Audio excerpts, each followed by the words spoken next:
اور دیکھیں جن کو یقین تھا ان کا رنگ ہی نرالا تھا۔ حضرت علی المرتضیٰ فرماتے ہیں سیدہ فاطمہ نے کبھی مجھے کوئی کچھ کہا ہی نہیں، کبھی فرمائش ہی نہیں کی۔ ایک دن بیمار ہو گئی تو کہنے لگی، میں قریب بیٹھا تو میں نے کہا فاطمہ زندگی میں تو نے کبھی کچھ نہیں مانگا، اور عزت والے باپ کی عزت والی بیٹی، میرا دل کرتا ہے کوئی فرمائش تو کرنا۔ تو حضرت فاطمہ کہنے لگی علی اگر ایک انار مل جائے نا، اگر ایک، میرا دل کر رہا ہے اگر ایک انار مل جائے، ایک انار مل جائے تو طبیعت چاہ رہی ہے انار کھانے کو۔ مولا علی شیر خدا فرماتے میں گیا، ایک انار خریدا بازار سے، 1 دینار تھا میری جیب میں، انار خرید کے جب واپس پلٹا نا تو کہتے ہیں ایک بوڑھا شخص، ہونٹوں پہ کمزوری، آپ فرماتے ہیں میرے باپ دادا کی عمر کا، لڑکھڑاتے اس کے ہاتھ اور کہنے لگا علی میں بھوکا ہوں کئی دنوں کا۔ حضرت علی فرماتے ہیں میرے پاس وہ 1 دینار تھا جس کا انار آ گیا، کہتے ہیں میں نے اسی وقت وہ انار نکالا، اس شخص کے ہاتھ میں رکھا، بوجھل قدموں سے جب میں اندر داخل ہوا نا تو پاک رسول کی پاک بیٹی، عزت والے نبی کی عزت والی بیٹی، صبر والے محبوب کی صبر والی بیٹی، کہتے ہیں جب میں نے اپنا قدم اندر رکھا دروازے کے تو فاطمہ نے میرا اترا ہوا چہرہ دیکھا تو کہنے لگی علی پیسے اللہ کے راستے میں دے آئے ہو، خیرات کر رہے ہو؟ حضرت شیر خدا رضی اللہ تعالیٰ عنہ فرماتے ہیں میں فاطمہ کی طرف دیکھا تو میں حیران ہو گیا، میں نے کہا فاطمہ تجھے؟ کہنے لگی مجھے یقین ہے آپ انار لینے گئے تھے، آپ نے خرید بھی لیا تھا، اور مجھے پتا ہے علی میرے ساتھ بے وفائی ہو ہی نہیں سکتی، یہ کسی سوالی نے مانگ لیا ہوگا، علی آ جا، مجھے انار کھانے سے وہ سکون نہیں ملا جو تو اللہ کے راستے میں دے آیا ہے تو سکون ملا ہے، کھانے سے نہیں ملا جو تیرے دینے سے ملا ہے۔ مولا علی کہتے ہیں صبر کر کے میاں بیوی بیٹھ گئے تو دروازے پہ دستک ہوئی، کہتا میں اٹھ کے دروازے پہ گیا تو حضرت سلمان فارسی دروازے پہ کھڑے تھے، انہوں نے نا 9 انار مجھے دیے، کہنے لگے نبی پاک نے بھیجے ہیں، یہ 9 انار ہیں نبی پاک نے بھیجے ہیں۔ تو حضرت علی شیر خدا فرمانے لگے ہمارے نہیں کسی اور کے ہیں، ہمارے نہیں کسی پڑوسی کے ہیں، دائیں بائیں دیکھ لے، کہنے لگے نہیں تمہارے ہی ہیں، فرمانے لگے نہیں میرے ہوتے تو 10 ہوتے، اس لیے کہ اللہ فرماتا ہے من جاء بالحسنۃ فلہ عشر امثالھا، تم ایک نیکی کرو گے میں 10 کا اجر عطا کروں گا۔ فرمایا میرے ہوتے تو 10 پورے ہوتے، اللہ رسول نے بھیجے، اور میرا یقین کمزور ہو سکتا ہے، میرے ہوتے تو 10 ہوتے، یہ 9 ہے۔ حضرت سلمان فارسی نے جیب میں ہاتھ ڈالا، 10واں بھی نکالا، کہا علی تیرے 10 ہی تھے، میں تو تیرا امتحان لے رہا تھا، 10 ہی تھے تیرے۔ یقین کی دولت زنجیریں کاٹ دیتی، یقین کی دولت انسان کو نواز دیتی۔ جب تو لڑکھڑاتا ہوا آیا ہے، میرے نبی پاک نے فرمایا یوں نہ کہا کر کے یا اللہ چاہے تو دے چاہے تو نہ دے، جب مالک سے مانگ تو کہا کر یا اللہ تجھی سے مانگنا ہے، میں لے کے اٹھوں گا، تو مجھے دے گا۔ فرمایا جتنا تیرا یقین کامل ہوگا اتنا ہی اللہ تجھے جھولی بھر کے عطا فرمائے گا۔ کمزور سا مسلمان، لڑکھڑاتا سا مسلمان دیکھتا ہوں کرتا ہوں، اور یہ بھی نہ دیکھا کریں بھائی ایمان یقین کو استقامت کے درجے پہ رہے، یہ نہ دیکھا کریں کہ وہ کیسے دے گا، وہ کسی وسیلے کا محتاج نہیں ہے، وسیلے کو پسند کرتا ہے، پر وسیلے کا محتاج وہ بغیر وسیلے کے بھی دے دیتا ہے۔ ہر آدمی ماں باپ کے ذریعے پیدا ہوتا ہے، اگر پیدا کرنا چاہے تو جناب عیسیٰ کو بغیر باپ کے پیدا کر دیتا ہے، اگر پیدا کرنا چاہے تو حضرت آدم کو بغیر ماں اور باپ کے پیدا کر دیتا ہے۔ جب یقین رکھے، یقین، قرآن مجید پڑھیے، حضرت موسیٰ علیہ السلام فرعون کے دربار میں کھڑے ہیں، چاروں جانب دشمن ہی دشمن ہے،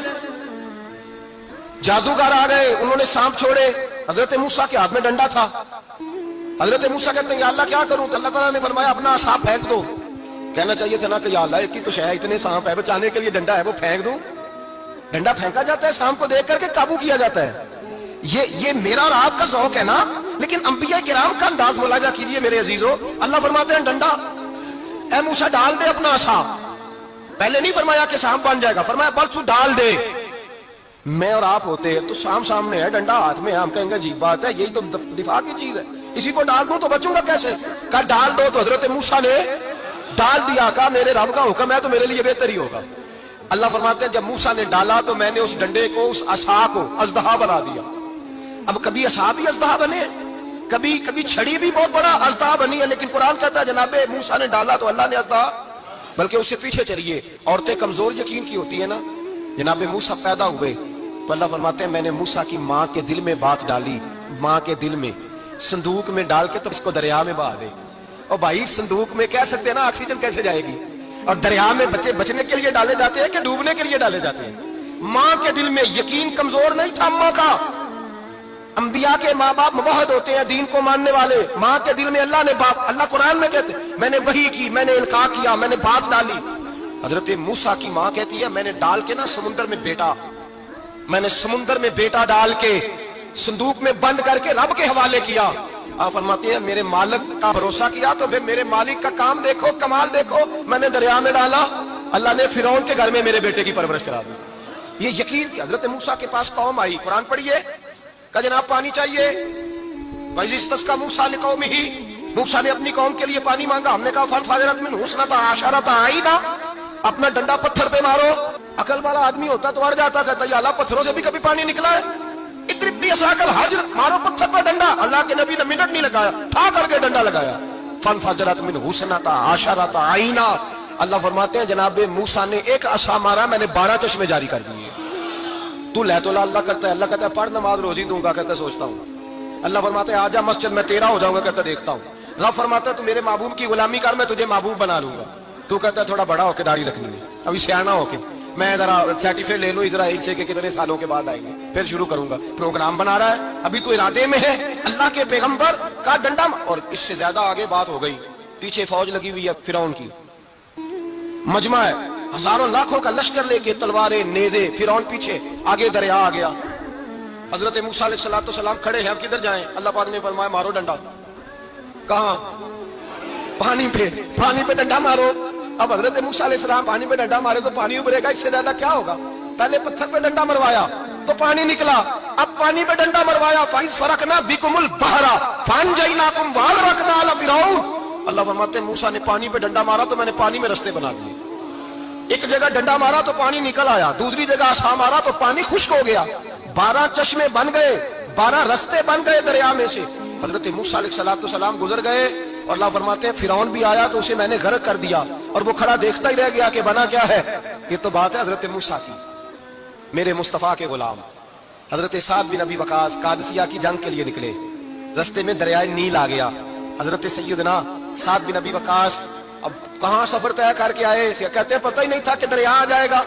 اب دور دور تک پل کوئی نہیں، صحابہ کہتے ہیں دشمن للکار رہا، حضرت سعد بن ابی وقاص دریا کنارے کھڑے ہوئے، ایمان یقین اور استقامت، ڈٹ گئے،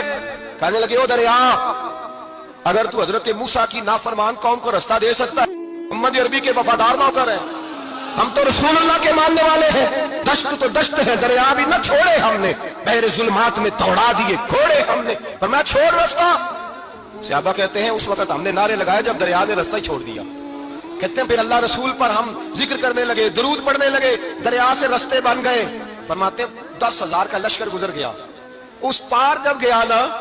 تو حضرت سعد بن ابی وقاص نے پھر مجمع پہ نظر ڈالی، فرمایا کسی کی کچھ ہے تو نہیں رہ گئی پانی میں، کوئی دریا میں چیز تو نہیں رہ گئی؟ ایک صحابی کہنے لگے میرا مٹی کا پیالہ رہ گیا ہے، یار ذرا دیکھیں انداز دیکھیے، مٹی کا پیالہ، یار چھوڑ پڑا، مٹی کا پیالہ کیا ہوتا ہے، اب تو مٹی کے پیالے کی بات کرے گا، چھوڑ دے کیا کرتا ہے، اس نے کہا پیالہ میرا رہ گیا ہے، حضرت سعد بن ابی وقاص کہنے لگے کیوں ہمارا پیالہ رہ جائے، ہم رسول اللہ کے نوکر ہیں، ایمان یقین اور استقامت کی دولت، پھر دریا کی طرف دیکھا، کہنے لگے چار یار ہمارا پیالہ بھی واپس کر دیں، صحابہ کہتے ہیں دریا کی لہر آئی اور پیالہ بھی واپس کر دیں۔ وہ میرے بھائی جب ایمان کی دولت، یقین کی دولت، اعتماد کی دولت، جو بابا کہتا ہے نا کہ معاذ اللہ تعالیٰ الو کا خون لے آؤ اور شیر کی کھلڑی لے آؤ، میں کالا پیلا نیلا جادو کروں گا،